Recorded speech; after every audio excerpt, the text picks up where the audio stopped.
Jesu uthi wotani kimi nine nonke lenikhathele nalenisindwa ngemithwalo ngitakunphumuta bazalwane nisibona sinje embikwenu nathi sasethwele imithwalo sinsensa sefika kuJesu wafike wasethula imithwalo washiya nesiphambano. Listen to me.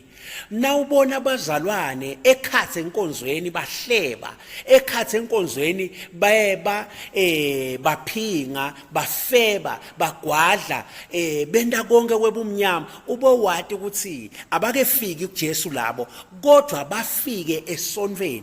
Kunemehluko okufika kuJesu nekufika esonweni. Lo fike esonweni uchubeka athwale imithwalo yakhe yebumnyama ngoba lisondvo alimethuli umuntu.